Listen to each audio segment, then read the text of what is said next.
So how do I fully understand my thinking process? Well, of course, the quickest way is to ask the question again, but with the question, you see, with a more in-depth question. How can I understand my thinking process? Who wants to understand? What wants to understand? See? The whole foundation for thoughts to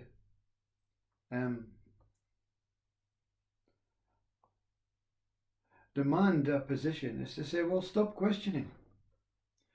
Stop questioning, says the thought, and I'll disappear. I won't burden you, but you keep asking me questions. But of course, it's the mind asking itself a question. Am I doing it properly? Am I fulfilling this one's role? But the mind is always taking ownership of what its position is. Am I fulfilling this one's role? Who is the one that I'm filling the role to? Am I filling the role of the body? Am I trying to fill the role of God? Am I trying to fill the role of myself, says mind? All is one. You see? That's non-duality. The questions cease to burden the questioner. And the questioner and the question stop trying to understand what the hell's going on, what's taking place, what's out there, what's the difference between this and that. Will I die? Will I not die? Who am I? All these questions. So they call it the life of samsara, you see. Everything is circular. And even the thought is circular. I must go on a diet. I must check my weight. And every circle, every day, at the same time, I walk on the scales. I'm checking my weight. Next day, I'm back on the scales. I'm checking my weight. When does the thought of checking your weight stop? When something becomes contented with either the weight or the I've had enough. It doesn't work. These diets, they don't work. So I'm jumping off of that scales, and now I'm moving on to the other scales of how can I get a better job? And we go into samsara again. Every morning at 9 o'clock I apply for this job. This is a better job. And just in case I don't get that job, I'll keep applying and applying and applying and applying until one day I give up or I get a job that suits me. So we jump on the scales when we want attention to ourselves. And we use the thoughts to give attention to ourselves. But ourself is the mind. The mind is always going round in circles, you see. You see, you can look at human life. And you can look at the clothes we wear, you can look at the buildings we build, and you can say we've evolved. But war goes round and round. Some are fortunate that they get away with an 80-year lifespan without a war. But most don't. You see, it's part of the cycle, you see. Mind says it's part of the cycle. Yeah? Everyone has to experience war. And it becomes a believer that it is in control of what is taking place. The questions lead the one to themselves to say, as the mind, what is my purpose? What will I do? Where will I go? How will I get there? Who will I meet? Where will it take me? What kind of quality? You see, thoughts. This thoughts. Thoughts. Basic thoughts. Everything is thoughts. Questions give the mind the authority to say, I'm not moving. I'm certainly not moving. And why should mind move? Because you're more powerful than mind. You have to see through the mind and say, yeah, thank you so much for the thoughts. But I take no heed of them. I take no interest. I take no,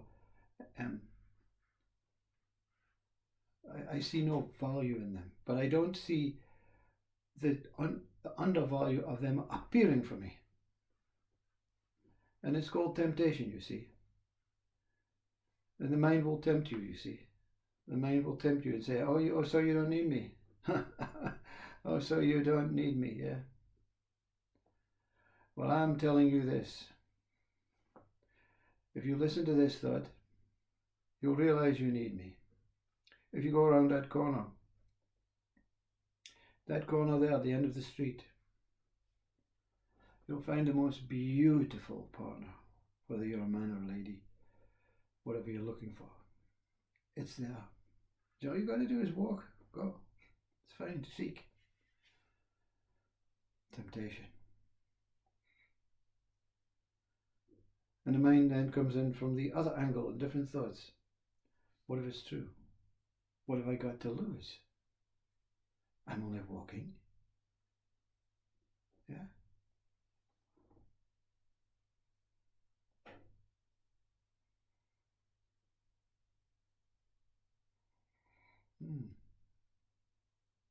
And the thoughts, you can feel them in your head. You can feel them in your body. You see,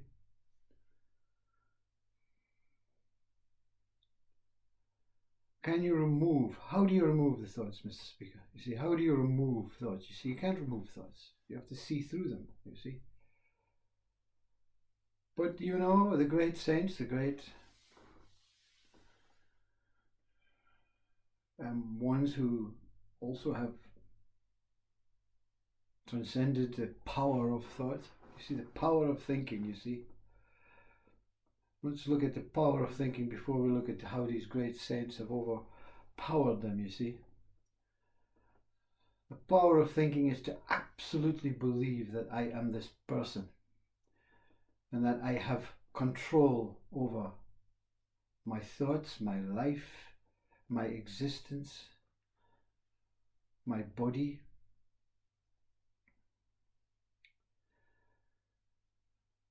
And each one of us, every one of us has that powerful mind to make these ideas, concepts, assumptions appear as if they are replicating what we are. You see, the power of what I truly am is what my mind is replicating as what it truly sees me as, you see.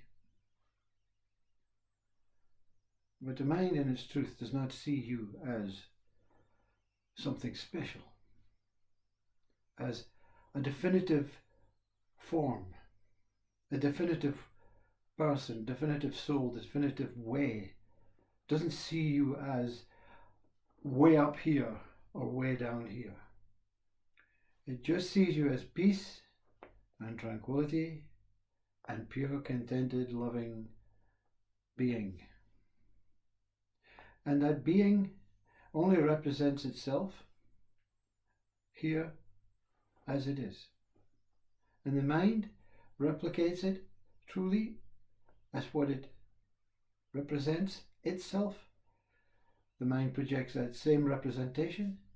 In its truth, if the mind was really loyal to that what it serves, it would also say, you are here, or I am here, as it is.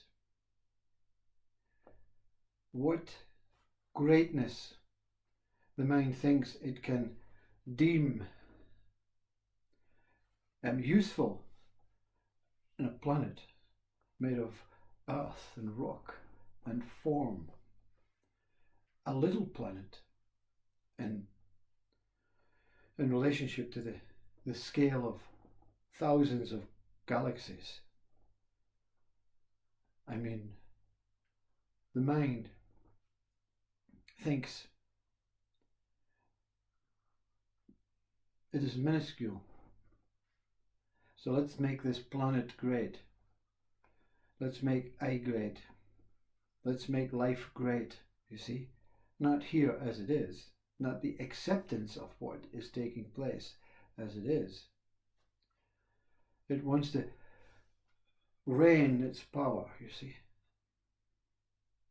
Because mind believes that God and you are powerful because it wants something more out of life than just here as it is. You see, the mind wants to be something great, something superior, something powerful, something in control of. It's not a true reflection of what you are. Deep sleep is not a true reflection of what you are. Living in joy and Sat Chit Ananda bliss state is not a true reflection of what you are. Tranquil, peace, freedom, boundless love. Not fluctuating, just still and silent, but with a sensory essence within itself to just know, I am here as I am, as it is. That thought reaches no marks out of 100.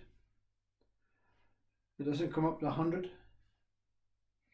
Not enough for me speaking. Not enough. I want the lottery. I want a house. I want a great holiday. I want my life to be full of roses and full of sex and drugs and alcohol and rock and roll and all that stuff. I want my whole life to be completely in power, and I want to own it. I want to run it. I want to rule it.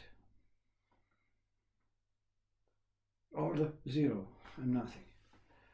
I'm just a waste of time, waste of space. You know, I'm just this little flesh and bone full of disease, full of infections, full of COVID, full of rotten, you know, flesh, form, stale, death, birth, time, putrid, non-relations, none, interests, none, nothing, you see.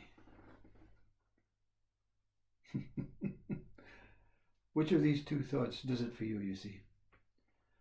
Most minds say, I want the first one, I want to be the powerful. That, what holds no thought towards what it is, 0 or 100, is what it is. Holds no thoughts to what it is what it is, you see. The holder of no thought. The recipient of no thought. The controller of no thought. The lover or hater of no thought. Or thought.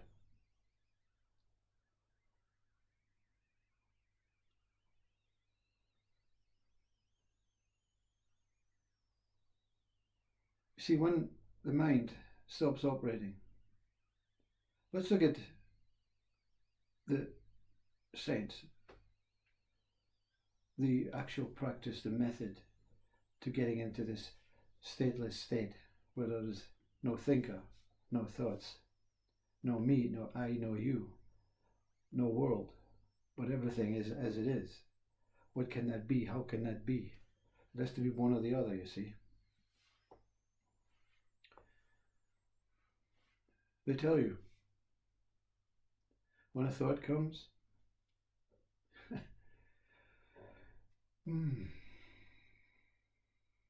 where is it? Well, it appears to be in my head.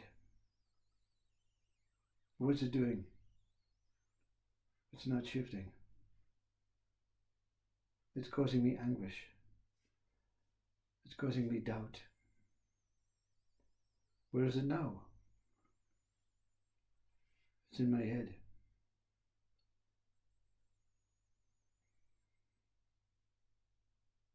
What do you see yourself doing next Tuesday? What? What do you see yourself doing next Tuesday?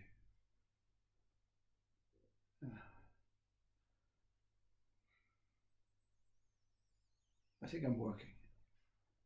So you're in the working thought now. So what happened to the last thought? During the working thought, it disappeared. But now that I've mentioned it back again, it's reappeared. Yes, it's back again. What the hell am I doing? You're witnessing your short thoughts moving. You're witnessing your thoughts passing. What forms an attachment to a particular thought? What forms the attachment that it cannot allow it to pass? What forms the relationship that it's my thought and I must act upon it? I must do something with it. I must supersede it. I must put it into action. I must get rid of it. I must put it in a back file for later days. Who is it that reacts to the thought? The thoughts are moving. So there's space between the thoughts. Look for the space. Focus on the space. Can you focus? You can focus on the thought. You can focus on the thought with no effort. Easily. I do it every moment of every day of my life. I can focus on every thought. Even in deep sleep, I have a dream and I can focus on that dream and I don't want to get out of it, or I want to get out of it and I can't get out of it because I'm making effort, you see. So where is the space, the effortless space between the two thoughts? Can you focus on the effortless space? Where is the space between the two thoughts? And when you see the space, do you recognize it as a space because that's a thought? What can disassociate with the space but know it's a space? How long can this space last? How far can the space take me before another thought arrives on the scene? They call it meditation. Meditation with no practice, with no practicer, with no expectations, with no reasons, with no outcomes, with no heavenly joy, with no pain, with no pleasure, with no suffering. Just nothing. Empty. Empty space. Empty space. And we are terrified of empty space. The mind is terrified of empty space. It wants to catch you. Have you ever been in that experience when you're away somewhere and your stomach in meditation and your stomach gives way and you're about to fall into the abyss, and then mind it picks you up? Don't let it pick you up, you see. Who can let it pick you up, you see? That's a thought. It's the trust, it's the discipline, it's not the surrendering, but the mercy of giving yourself the freedom of just being in whatever state it is able or it perceives itself being. You see, what stops? What surrenders? That what surrenders? Thought. Mind. That what tries to stop? Mind. Thought. Introduce the word stop. The being doesn't know what stop is, doesn't know what start is. Infinite being. Doesn't even know what infinite is. It just goes on and on. Doesn't even know what going on and on is. It just truly is.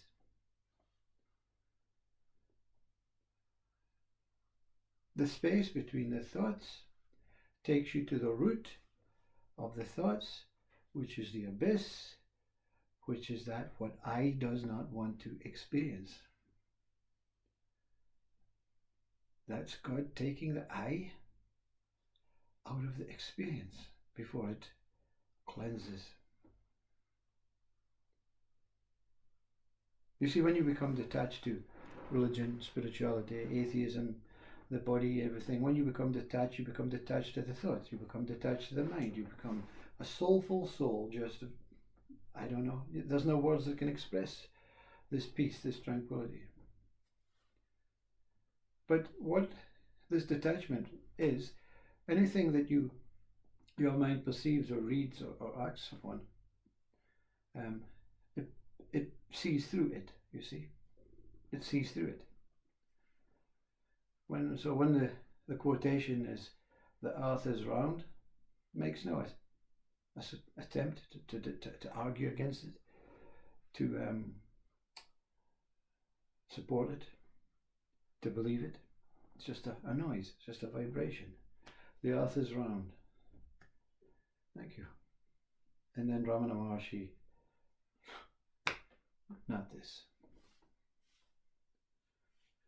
And then the not this is ignored. You see? So when Christ, this is, I've said this in many videos, and it has to be experienced. It cannot be understood through the words. Christ cannot fully be understood through its words. The words are describing that experience, where the experience of I goes. Christ's words. I'm not accurate with the words, but they came through this I, this thought. Through me. This is your thought. This is the thought that frees every individual to become whole. Through me, says Christ. Through me. Not Christ. Not Christ, not speaking about himself. Speaking about the word me. The word me. In some European countries, they don't use the word me, they use the word I. So through I, through this personal me, I is the way. Christ, am and is are the same but different. Through I am is me. I is can be me, but is. This I is. And Christ opens his arms up when he says, through me I am the way. You see, he's not saying I am the way. I am is the way. Through me, I is the way. And that's what the whole thought, our language is based on. To take you on a journey of thought, to understand what you think you are, to understand what this possibly is, what this assumed life could be, until the day that you say, well, I need something more deeper. I feel disconnected. I feel disconnected to everything, even my body. And then the words, they start inquiring within. The I within gets desperate, starts longing for its, its Father, as Christ said, or its source, or its being, its pure, empty, whole self. So it takes ownership of the words. Through me, I is the way. And all the thoughts are gone in the way, out of the way. And all the problems, the fears, the worries go out of the way. So therefore I can be free as that I am. Not I is anymore, I am. Through me I is the way. And in this meeting with God, God says through me, I am the way. Through me.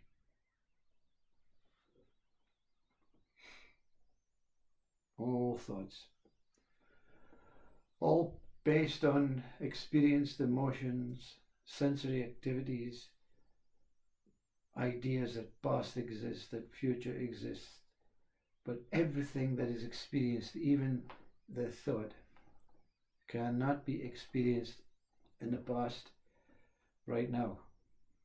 The past can be experienced as a thought that it possibly happened, but it's happening now. Same as the future. Presence Awareness holds no thoughts. It is the space between the thoughts. It is infinite. It is one whole, aspiring, pure, immortal, boundless being. As I and beyond I, consciousness is. That's a thought I want to leave the question with. Consciousness is. I am the way. Consciousness is that what gives birth to all ways.